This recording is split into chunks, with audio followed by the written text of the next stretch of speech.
Do you strive for high achievement but constantly find yourself worrying over small mistakes, past failures and not being good enough? And all that prevents you from actually engaging in the activities you love in the first place? Do people around you describe you as a perfectionist? Then this video is for you.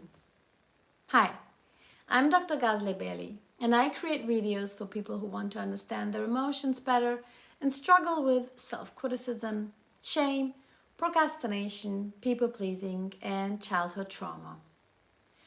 For many perfectionists, tendencies can lead to ongoing anxiety, fear, lack of productivity, and overwhelming feelings.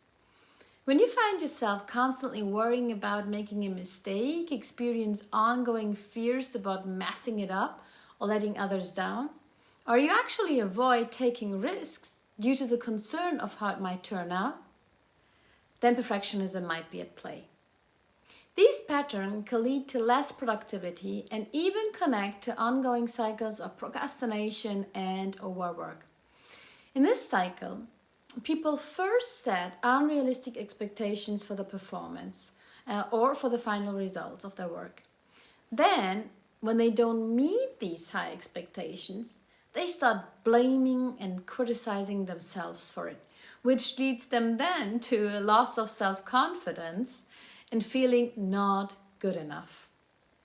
This makes them procrastinate, which leads them to feeling guilty, and then they try to soothe that guilt with overworking, and they set higher standards and expectations, and so the vicious cycle starts from the scratch and all over again.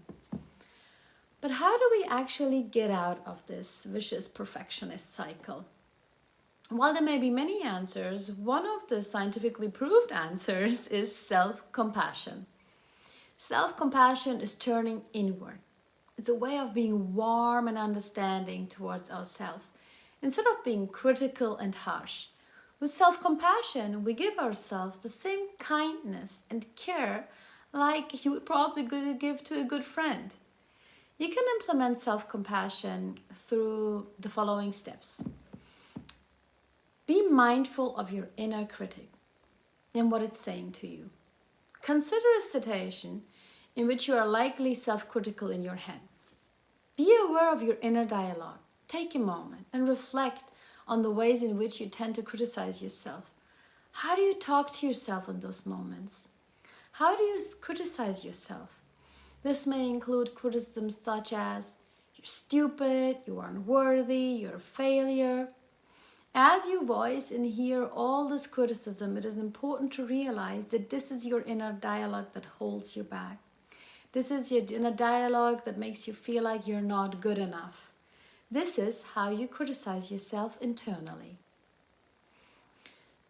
Then you can also journal about the events that lead you to the cycle in a compassionate way. One of the ways you can do that is mindfully observe a situation in your life where you get caught up in the perfectionist cycle. If you see yourself procrastinating, go back to your inner dialogue. See how it makes you feel to be put down like this by your inner critic. Feel what it's like to be attacked like this. Ask yourself what you need in this moment. Tell your critic what you need. Such as, I need you to understand. I need you to be nicer to me. Give yourself time and allow yourself to feel what you need the most in this moment and write about it. Write about your needs. What are the needs that you actually need that could be helpful for you? Then you can also pick a few things you want to dwell on, but don't expect it to be 100%. We know that aiming for 100% leads to failure most of the time. Give your best, that's all you can do. And acknowledge and allow yourself to be human, because mistakes are part of humanity. We all make mistakes. And we know that growth can't happen without mistakes. Acknowledge that your best is enough as an imperfect human being. Thank you for watching, and let me know in the comments below which techniques helped you to get off this vicious perfectionist cycle. And also, don't forget to like and subscribe, and see you in the next videos.